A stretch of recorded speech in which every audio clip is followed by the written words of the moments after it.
I will do the first two questions then, and my other colleague will do that, and I have to also leave earlier.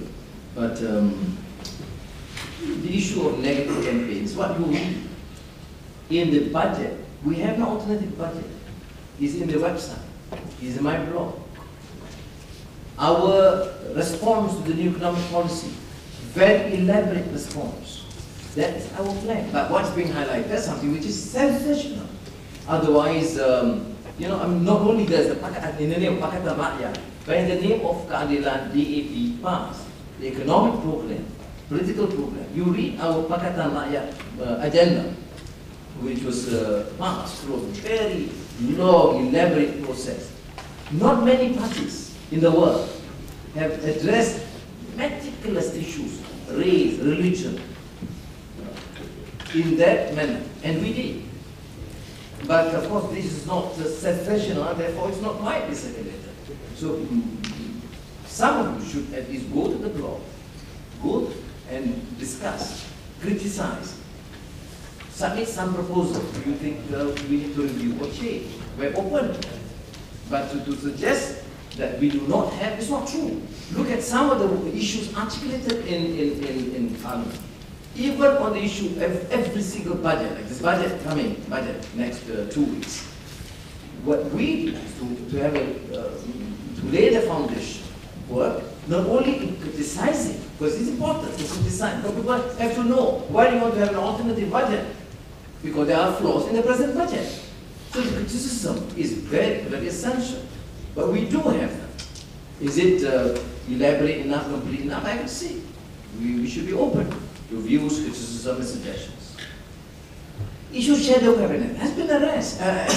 We have even announced specific committee, 3 in every single, from nuclear power to education, primary education, university, every single Petronas, we have that shadow cabinet already announced. But they say, no, we want somebody to be just one spokesperson. I said, no, that's our decision now is to have 3 from the party, from each, one from each party, the 3 minimum, and they can work out to ministries, some institutions, and propose. Our problem, of course, as Petra rightly pointed out, is the social media. There's a perception that opposition ini bangkang saja. Tak ada proposal. Jadi kita kata, yes, dia ni bangkang saja. What do we hear? It's not true. A lot of work has been done. You know, coalition building in detail, teams have been set up to work on the principle of coalition building in the parties. Massive training of seminars and discussions, economic, education among MPs, state assemblymen. Am I fully satisfied? No. I'll be very frank. I think we need to do more. But to suggest that nothing is being done or very little is being done is also not quite correct. No, Registered Election Commission, some deal with it. Now, the final question on issue of corruption and huge debts. Yes, we have a problem. Because do you then can you resolve it very fast? No.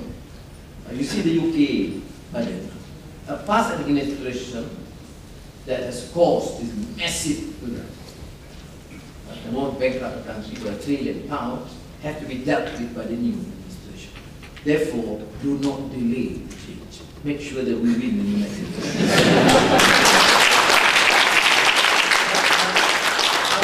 Are there specific proposals? Yes. What do we do with the 70 billion ringgit net profit revenue from Petronas? What do we do with the fact that 20 billion ringgit of leakages due to corruption, waste, no tender by the federal government, admitted by Pemuda? So you start an administration and say to the cabinet, begin with the cabinet members, and all the chief secretaries, the secretary generals of the ministries, we find one case with compromise with corruption, we will hang you. We will not hang for them. And I believe that can be done. Now, Now what happened is 100 ringgit collected by the policeman, which is corruption. Half of it collected by the Minister of Defense and his gang, commission.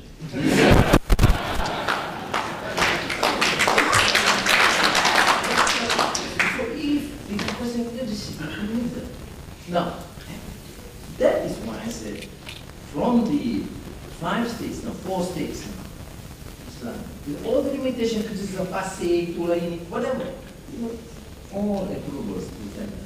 You know how much money we have saved. Freedom of information approved by the states. The circuit, detailed debate, open to the public. Investigations against any report against the state or against any of the legislators. But this is done, and this to my mind is a major breakthrough. Does it get enough attention, publicity? No. So some of us have. Now the media, I missed one point. The TV Selangor covers also a live debate in Parliament, live in State Assembly, like TV Pass, for example. And it's 2 million a month. But it's about TV, limitations. Okay? But there is of course a breakthrough that people, particularly in the urban suburbs, have the access. And as many of my friends have said, our problem is penetration into the rural sector. And that's why we have decided through Selangor Opini to create as many, a few 100,000 daily, to make sure that every single household, beginning with Selangor, have access to this.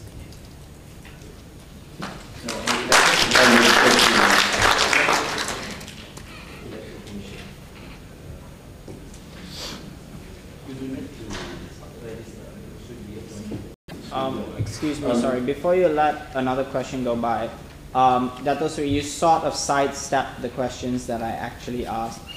Okay, with regards to a shadow cabinet, you've said that you formed committees. Can you actually name 1 or 2 shadow ministers or cabinet members? And also, you didn't actually answer my question about achievements that you intend to implement at the federal level. Thanks. What you intend to implement at the federal level? Okay, I just want to clarify these issues of shadow cabinet. First of all, to have exactly a shadow cabinet in Malaysia is impossible, because if Anwar said that Tian Chua will be the shadow cabinet of home affairs, he can't announce that because he's not sure whether I'm going to win the next election. That's not possible. What we are doing is we have all the elected member of parliament. Each of us will be assigned to shadow a ministry or an institution. And then they have PAS also nominate someone, DAP will nominate someone. So 3 of us were in charge of the ministry. So, and I think that's as good as shadow cabinet, because the issues of shadow cabinet, what you have in Britain or even in America, is a commitment. If they say they put in, not in America, in the Britain and Australia, if I say Tian Chua will be the shadow cabinet of home ministry, I have to get an MOU in next round. If we win the seats and we win the government, I have to be appointed as home minister. But that leaves very little rooms for coalition building. So that's why I think our function is to have a functioning shadow committee to handle the issues of our ministry. Okay, if you want to talk about 3 issues, I think there will be more than 3 that we need to do. Issues that I want to also to put in mind is that we are not asking you to put trust in Pakatan Rakyat to do all the right thing. We are saying that putting the right investment to ensure that reforms of the institutions can happen. Somebody asked me, can you trust us? Can you trust Pakatan Rakyat? I mean, I can, as a propagandist, I say yes. But at the same time, ultimately, it is a system. You have to, how do you eliminate corruption. It's like, how do you make? The issues is how do you make a powerful anti-corruption agency? How do you want to make sure the politicians don't corrupt? Give them maximum 2 terms. I would say the same thing for you. Give Pakatan not more than 2 terms. And then if we are not doing well, take us now. And let the rotations of these parties rotating power to complete the jobs. Don't expect that saint or angels will come in to save us. No.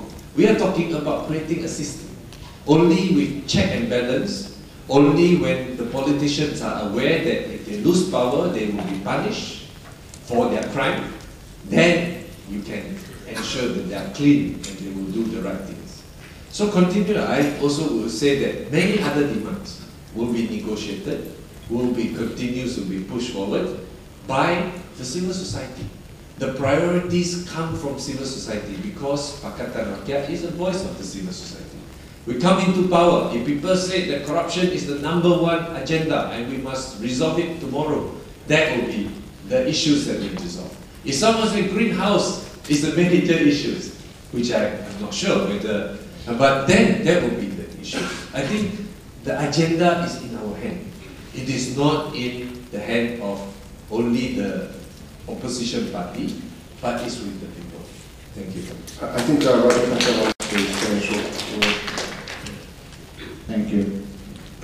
The thing I like about Pakatan Rakyat and in particular Parti Keadilan is that we are allowed to disagree. We don't have to kowtow to the bosses. So I'm going to disagree with some of what my colleague here said. Now the shadow cabinet, we did it.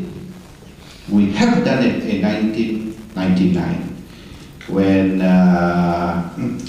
that was actually probably one of the best performing elections for the opposition since maybe 1969.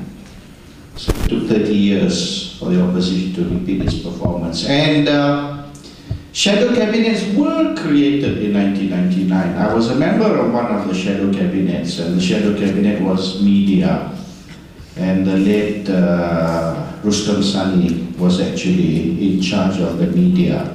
And I worked alongside people like Professor Jomo, who's I think now in the United Nations.